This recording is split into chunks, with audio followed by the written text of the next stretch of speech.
2025년도가 반감기 이후에 딱 그 6개월이 지난 시점부터 본격적인 강세인데 그게 작년 10월이었습니다. 네. 한 50만 불 정도 얘기를 많이 해요. 40만 올해 불에서 안에? 50만. 예. 그 수준이 어느 수준이냐면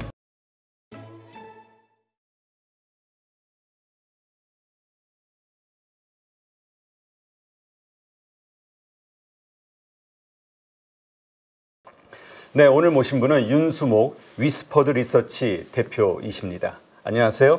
맞습니다. 네. 자, 지금 많은 가상화폐 투자자들이 사실 트럼프 대통령 취임 날 어떤 말을 할 것이냐 취임식에서 기대를 많이 했는데 이 코인에 대한 언급이 없어가지고 다들 실망했다. 근데 막 하루 이틀 지나면서 막 뭔가가 쏟아지는 것 같아요. 예, 맞습니다. 지금 좀 정리 좀 한번 해주시죠. 예, 트럼프 대통령이 사전에 이제 크립토 관련한 공약들이 많았었고, 뭐 스스로가 크립토 대통령이다 이렇게 스스로가 칭하기도 했고요. 뭐 미국을 크립토의 수도로 만들겠다를 비롯해서 뭐 전략적 자산으로 비축하겠다, 뭐 공약이 굉장히 많았습니다.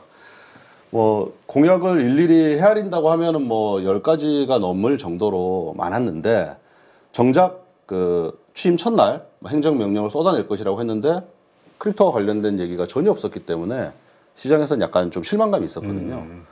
근데 이제 하루 이틀 지난 시점부터 여러 가지가 나오고 있습니다. 지금 새로운 어떤 그 트럼프 대통령이 가지고 있던 기존의 공약에 대한 이행을 하기 위해서는 세 가지 경로가 가능해요. 첫 번째가 이제 대통령이 직접 그 행정 명령하는 경우, 그리고 두 번째가 입법기관을 통해 가지고 법을 새로 만들거나 아니면은 기존의 법을 개정하거나 혹은 뭐 예산을 받아서 해야 되는 경우, 이런 경우에 이제 입법을 거쳐야 되고 마지막 단계가 이런 과정하고는 또 별개로 규제기관, 뭐 규제기관의 SEC 같은 경우는 이제 장을 대통령이 임명하도록 되어 있기 때문에 규제기관의 어떤 그 스탠스, 요 변화를 통해 가지고 이제 유도하는 방법이 있습니다. 근데 지난 24시간 사이에 요 세 가지 경로와 관련된 뉴스가 다 나왔다. 이렇게 보시면 되겠고요. 일단 행정명령 같은 경우에는 그 실무 그룹을 만들었다라는 게 좀 큽니다. AI 크립토 짜르라고 해서 그 데이비드 sak스라는 분을 임명을 한 소식은 우리가 지난번에 들었습니다. 이분이 이제 뭐 페이팔의 그 피터 틸의 뭐 학교 때부터 절친이기도 했고 페이팔의 초기 멤버였고 그리고 그 이후에 실리콘밸리에서 엄청나게 성공을 거둔 그 분이거든요. 네. 그래서 이제 AI와 크립토 쪽에 뭐 굉장한 지식을 가지고 있고 또 여러 가지 뭐 네트워크도 있는 그런 분인데 이분을 중심으로 해서 규제 프레임워크를 만드는 게 지금 대통령 직속 기구인 이 TF의 목표입니다. 그래서 이 행정명령이 이제 뭐 추구한 방향은 규제 프레임워크를 만들고 그리고 이제 스테이블 코인을 지금 달러 스테이블 코인을 활성화하려고 하기 때문에 그와 관련한 어떤 조치들이 취해질 것 같습니다. 그리고 또 뭐 규제 관련된 것도 여기서 이제 진두지휘를 하게 될 것 같아요. 그리고 두 번째는 이제 입법 관련된 부분인데 입법관에서는 당장 뭐 법이 뭐가 나왔다 이런 거는 지금 뭐 취임하자마자는 아니에요. 그렇지만 작년에 2024 그 비트코인 컨퍼런스에서 비트코인 액트 2024를 발표한 미국의 상원 의원이 있습니다. 네. 그 신시아 루미스라는 분인데요. 이분이 이제 얘기했던 건 뭐였냐면 향후 5년에 걸쳐 가지고 비트코인 100만 개를 미국이 취득을 하고 이걸 통해 가지고 미국의 지금 부채 문제, 사실 미국이 가장 고민하고 있는 이 부채 문제를 해결하자라는 취지의 법안을 발의를 했었거든요. 이 신시아 루미스를 중심으로 하는 그 상원 은행위원회에 디지털 자산 소위 위원장으로 이 사람을 이제 그 선출을 했어요. 지난 이제 24시간 지난 새벽이죠. 네. 있었던 일이고 그래서 아마 이 신시아 루미스를 중심으로 해서 관련한 법안들이 계속 나올 것 같습니다. 그런 측면에선 지금 이제 입법 관련한 조치가 있었다라고 볼 수 있고요. 마지막으로 이제 규제 관련된 부분입니다. 기존의 SEC가 규제를 좀 타이트하게 하기도 하고 어떤 면에서는 좀 모호하게 하면서 시간을 계속 끄는 그런 방식의 어떤 규제를 해왔기 때문에 기존의 크립토 관련된 뭐 사업을 영위하거나 이런 것들은 답답함이 많았거든요. 그리고 네. 소송도 많았고 그 중심 인물이었던 이제 게리 겐슬러가 어쨌든 사임을 하셨고 지금 그 후임으로 뭐 내정자가 있긴 했지만 일단은 그 대행 위원장이 그 마크 우에다라는 분이 기존에 이제 그 의원이셨습니다. SEC 의원. 이분이 이제 직무대행을 하게 되셨는데 되자마자 바로 그 관련한 TF를 바로 또 만들었어요. 그 가상자산 규제 개선을 위한 태스크포스라고 해가지고 이거 만들었고 여기 그 TF의 위원장을 기존 SEC의 위원이었던 그 헤스터 피어스라고 예전부터 이제 이분은 크립토맘이라는 별명을 갖고 있던 분입니다. 네네. 예, 그래서 이 크립토 쪽에는 굉장히 좀 친화적인 분이었고 이분을 중심으로 한 또 SEC 내에서의 또 TF가 또 별도로 만들어졌다.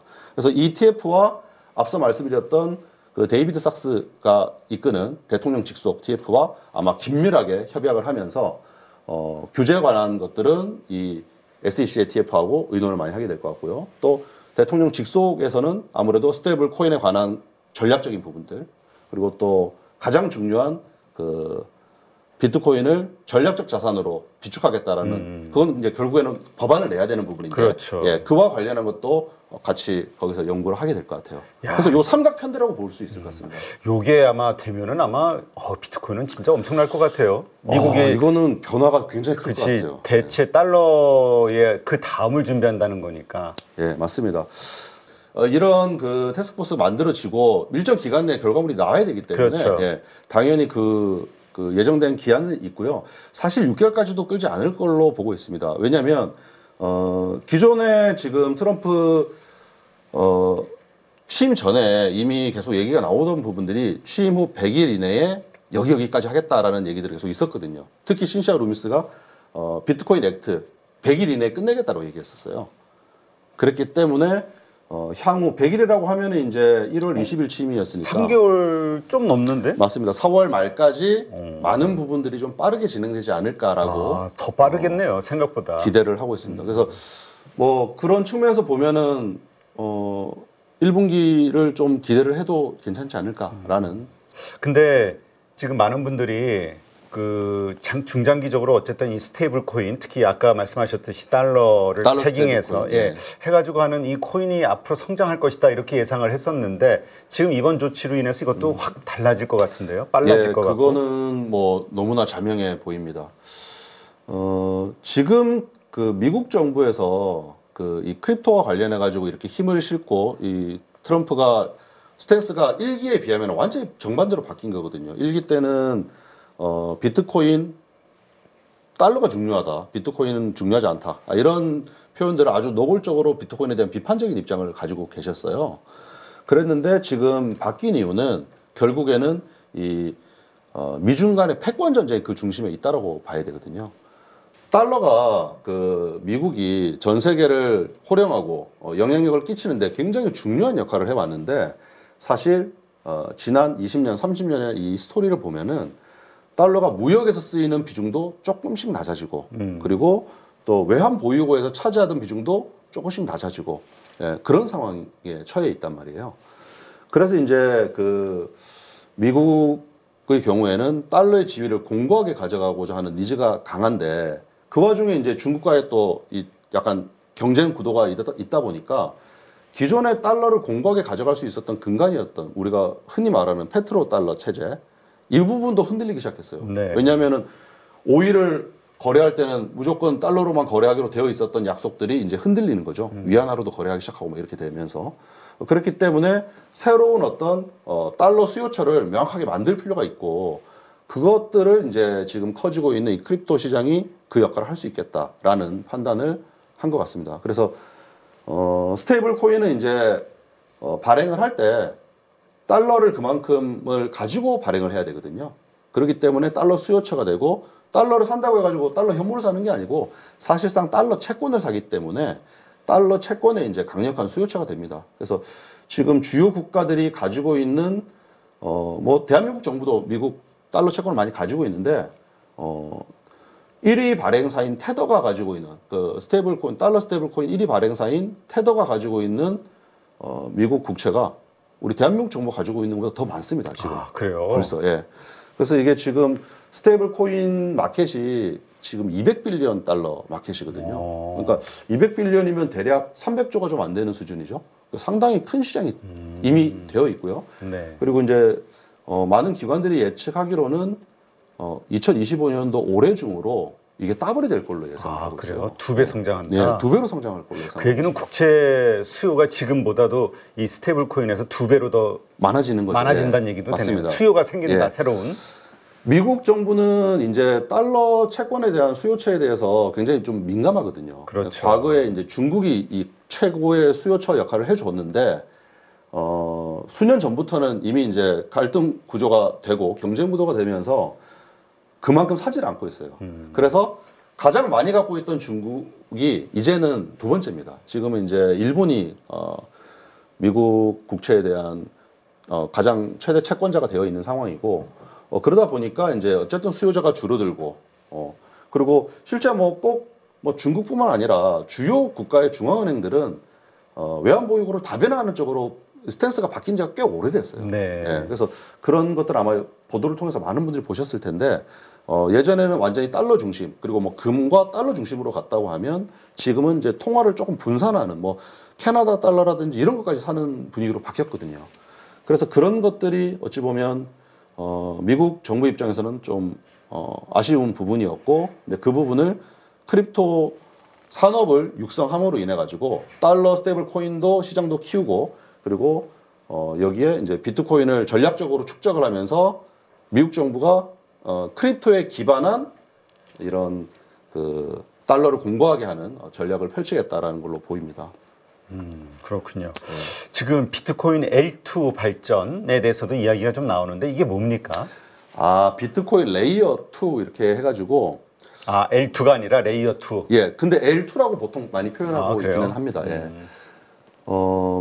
우리가 이제 그 블록체인을 얘기를 하면 메인넷이라는 표현을 쓰거든요. 그렇죠. 예, 어떤 블록체인이다 하면 뭐 비트코인, 이더리움 체인, 뭐 트론이면 트론 체인 이런 식으로 이제 각각의 그 체인이 메인 체인이 있습니다. 그런데 이제 그거를 메인 체인을 레이어 1이라고 표현을 하고요. 레이어 1이 가지고 있는 한계를 극복하기 위한 게 이제 그 위에 추가적인 기능을 얹은 걸 이제 레이어 2 이렇게 표현을 합니다. 비트코인의 경우에는 이제 다들 잘 아시다시피 이 보안 측면에서 굉장히 뛰어나거든요. 대신 우리가 또 주제하다시피 이거를 뭐 결제 용도로 쓰려고 하면은 속도가 굉장히 느리고, 예, 그리고 또 수수료도 좀 많이 발생하고 이런 문제들이 있습니다. 그래서 기존에 그냥 우리가 이걸 디지털 가치 저장 수단으로서 비트코인을 바라볼 때는 뭐 레이어 1으로도 이미 충분하죠.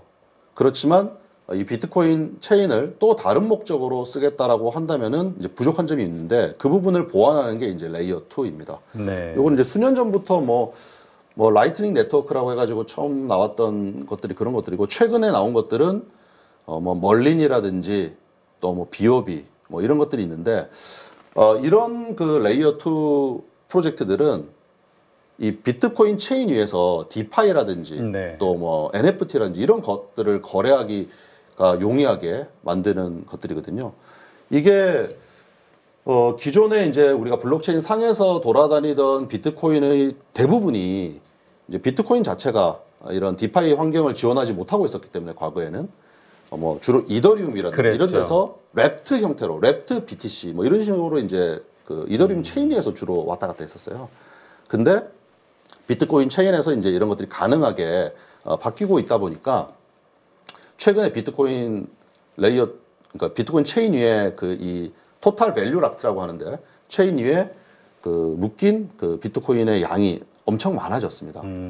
그게 이제 불과 24년도 작년에 그 일어난 일들이고 올해 훨씬 더 큰 변화가 있을 걸로 예상을 하고 있어요.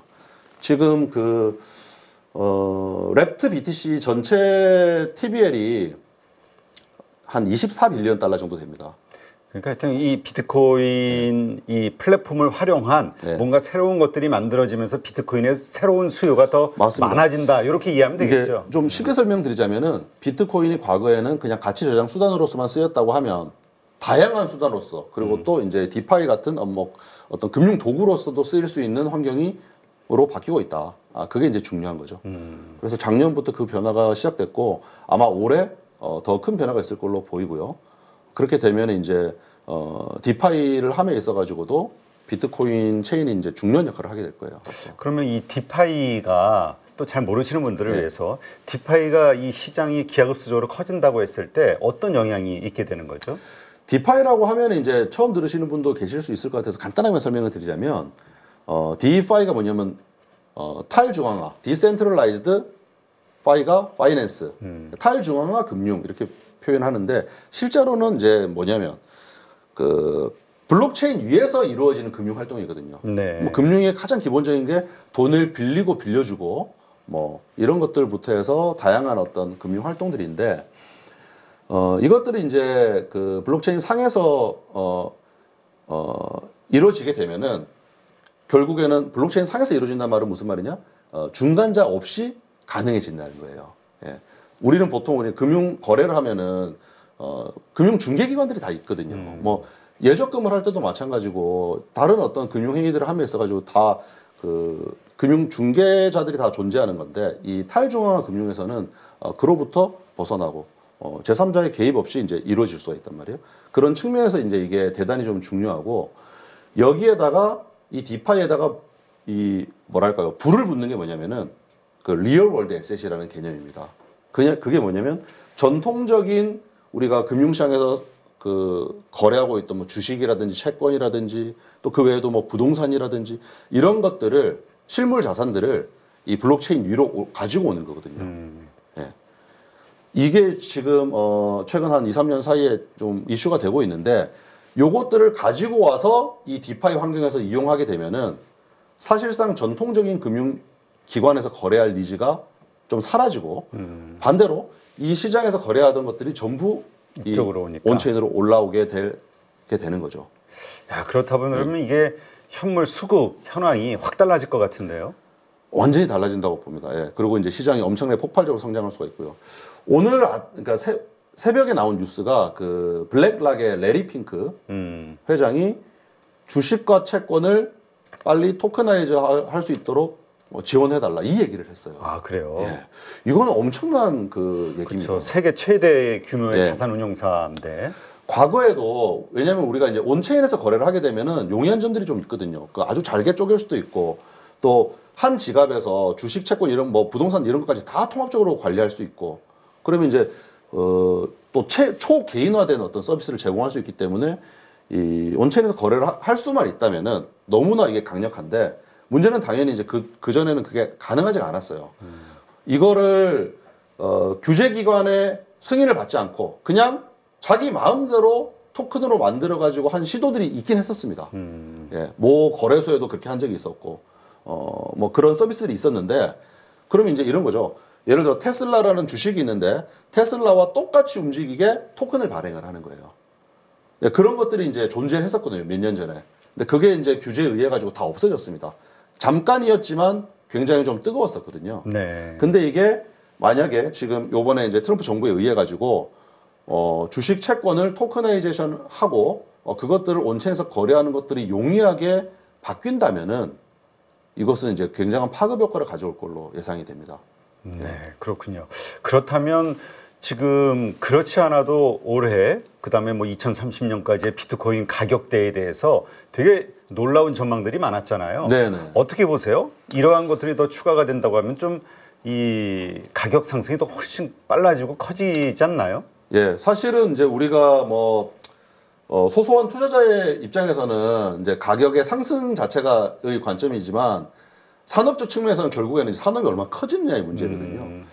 예, 그 측면에서 볼 때 어쨌든 지금 요번에 트럼프 크립토 대통령을 자처하는 트럼프가 당선이 되고 지금 임기가 시작되고 며칠 지나지 않아 가지고 이런 여러 가지 조치들을 쏟아내는 걸 보면 분명히 큰 변화가 있는 거는 뭐 맞고요. 그 크립토 마켓 내부에서의 어떤 사이클만 보더라도 2025년도 같은 경우에는 비트코인이 강세장을 갈 시점이기는 해요.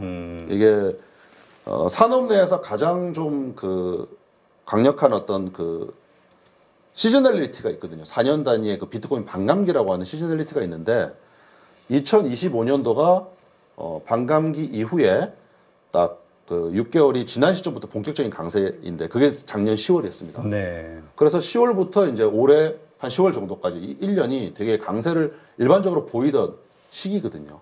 그 시기와 지금 트럼프의 당선과 이렇게 맞물리다 보니까 올해는 좀 기대가 상당히 크죠. 그러니까 보수적으로 보는 분들도 현재 뭐 비트코인 가격이 대략 10만 불 정도, 10만 4천 불 현재 그 정도 가격인데 여기서 뭐 20만 불 정도는 보수적인 분들도 많이들 예상을 하시는 것 같아요. 15만 불, 20만 불. 15만 불이면은 뭐 우리 돈으로 2억 2천만 원 정도가 그렇죠. 되는 거고요. 대단한 20만 거죠. 불이면은 이제 3억 원 정도가 될 텐데 그 정도가 보수적인 수준으로 예상을 하고 계신 수준이고 조금 공격적으로 보는 분들은 여러 가지 이런 완화적 조치들이 한꺼번에 쏟아져 나오고 환경이 천지개벽이 된다. 천지개벽이란 말은 이제 국가에서 비트코인을 전략적으로 취득하는 거에 대해서 미국에서 이제 진작에 나오니까 그게 3개월 후 예상하는 거잖아요. 지금 그 보고서가 어떻게 나오느냐 예. 그거에 따라 네. 확 튈 수도 있다. 네. 그렇게 되면 이제 시장에서 바라보는 건 이런 거죠. 미국 정부에서 이렇게 바뀌는 게 거의 구체화가 된다고 하면은 저 미국 같은 경우는 좀 어찌 보면 이런 의사결정의 시스템이 좀 체계적이고 뭐 체크 앤 밸런스를 통해 가지고 이루어지는 나라다 보니까 여러 절차들이 있는 건데 뭐 좀 약간 독재에 가까운 국가들도 많지 않습니까 사실. 네. 그런 국가들은 의사결정은 빠르거든요. 그럼 미국이 이렇게 하겠다라고 하면 예를 들자면 뭐 러시아 같은 곳들 이미 이제 비트코인에 대한 관심도 굉장히 많은데 먼저 우리가 사야겠다라고 결정을 하고 사놓고 공개할 수도 있는 거거든요. 이미 지금 그러고 있을 수도 있고요. 그래서 이건 이제 게임 이론으로 얘기를 많이 합니다. 어차피 여기서도 사기 시작할 거라면은 우리가 먼저 사야겠다. 그렇지. 그래서 이러한 의사결정들이 연쇄적으로 좀 일어날 가능성이 있다고 보여요. 그게 사실 인플레이션 이론이기도 하잖아요. 예. 그것이 이제 가격의 인플레이션 이걸 이제 투자자들은 기대하는 건데 네. 그렇다면 최대치 지금 나온 시장의 최대 기대치는 어느 정도 됩니까? 뭐 시장의 최대 기대치라기보다 제가 이제 그 어떻게 가장 가장 좋은 시나리오는 어떻게 보냐라고 물어보실 때 답변 드리는 거는 한 50만 불 정도 얘기를 많이 해요. 40만 올해 불에서 안에? 50만. 예. 그 수준이 어느 수준이냐면 금 전체 시총의 절반 정도까지 비트코인 시총이 커지는 네. 수준입니다. 예. 요거는 이제 계산하기 나름에 따라 가지고 40만 불 지금 그냥 금이 아예 안 바뀐다고 하면 40만 불이고 금 가격 또한 어느 정도 오른다는 걸 감안하면 이제 50만 불 정도 수준입니다. 그걸 이제 뭐 굳이 원화로 환산하자면은 뭐 이제 50만 불이 넘는다고 하면 7억 원이 넘는 금액이 되겠죠. 그러니까 연내에 그 정도 간다는 건 좀 많이 오른 거긴 합니다. 지금 왜냐하면 10만 불 수준이니까 한 5배 정도 오르는 거잖아요. 그렇죠. 뭐 4배, 5배 오르는 거니까. 근데 그거는 말씀드린 것처럼 주요 국가들이 연쇄적으로 사기 시작하고 또 지금 이미 미국에서는 상장 기업들이 비트코인 사는 열풍이 시작됐어요. 그러게요. 지금 마이크로 스트래티지 외에 또 새로운 기업이 이번에 비트코인을 매입했다. 그러면서 주가가 튀고 있다. 이런 뉴스를 봤거든요. 그 뉴스를 많이 보셨을 거예요. 왜냐하면은 그런 기업이 한 10개가 넘어요. 지금. 벌써? 뭐 200개 샀다, 300개 샀다 이런 기업만 10개 넘습니다. 근데 왜 그렇게 됐냐? 이 트럼프 당선 이후에 사실 일어난 일이거든요. 네. 트럼프가 당선됐고 또 이 기업들이 이런 결정하기에 유효하게 만든 게 그 회계 규정이 약간 변경이 된 겁니다. 기존에 이 비트코인을 그 인텐저블 에셋 무형 자산으로 분류를 했거든요. 네, 미국의 회계 기준이. 근데 이게 이 무형 자산으로 분류가 되면 무형 자산이 이제 주로 어떤 거냐면 뭐 특허권, 그다음에 뭐 상표권 뭐 이런 것들이 이제 무형 자산으로 분류가 돼 있는데 그렇죠. 이거는 이제 우리가 비트코인을 샀어요. 근데 비트코인 가격이 오르면 오른 만큼을 우리는 재무제표에 반영을 하고 싶은데 안 되죠. 할 수가 없고 손실이 난 거에 대해서 손상차손만 반영을 할 수가 있거든요. 그러니까 손실 났을 때는 손실 났다고 반영을 하고 올랐을 때는 반영을 못 하고 이런 구조였기 때문에 상당한 부담이 되는 거죠. 특히 상장 기업들 같은 경우는 그 결정하기가 너무 어려운 거죠. 근데 이게 작년 12월 15일부터 변경이 되면서 이제는 그게 가능해졌거든요. 네. 시가 평가로 그대로 반영하는 것이 가능해졌고 그것 또한 지금 본격적으로 상장 기업들이 비트코인 취득을 하기 시작한 어떤 계기가 된 것 같아요. 네, 그렇군요. 그래서 말씀하신 이러한 이유들 때문에 정말 최대치 5배까지도 오를 수 있다. 예. 주요 국가들이 사기 시작하고 그다음에 막 주요 기업들이 막 사기 시작할 경우. 근데 이제 그 시발점은 아무래도 아까 말씀하셨듯이 한 3, 4개월 후 미국이 전략적 자산으로 이걸 비축할 것이냐에 대한 예. 결정. 그거는 이제 뭐 결정타가 될 것 같습니다. 이게 이제 아마 트리거가 돼서 예, 벌어질 제가 볼 것이다. 때는 이미 시작됐어요. 이미 시작됐고 오늘 그 앞서 말씀 하나 못 드렸던 게 SEC에서 기존의 그 SAB 뭐 131이었나? 뭐 1일이었나? 그 기존의 그 규제안이 하나 있었어요. 네. 그게 뭐였냐면 가상자산을 취득하는 기관들이 이거를 부채로 인식하도록 했었거든요.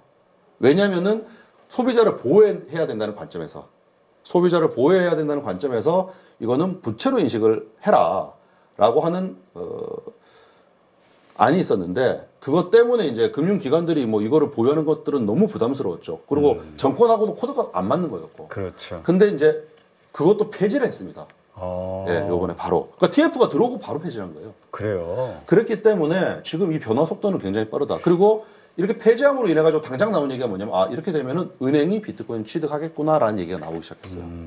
그렇군요. 예, 아마 트럼프 임기 내에 금융기관들이 본격적으로 크립토를 다루는 사실 우리가 뭐 비트코인을 갖다가 어디다가 예치해가지고 이자를 얼마 준다 이런 서비스들이 기존에 있었지만 좀 신뢰가 사실 안 됐거든요. 네. 근데 우리가 신뢰하고 있는 은행이 그런 걸 한다? 그러면은 많은 분들이 거기에 참여를 하게 될 것 같아요. 알겠습니다. 이것이 바로 트럼프 효과, 그다음에 가상화폐 투자자들의 트럼프에 대한 기대감, 네. 예, 이렇게 이해를 해야 되겠죠. 네. 여러분 지금 계좌 안녕하십니까? 언제까지 물린 종목들 바라만 보실 거예요.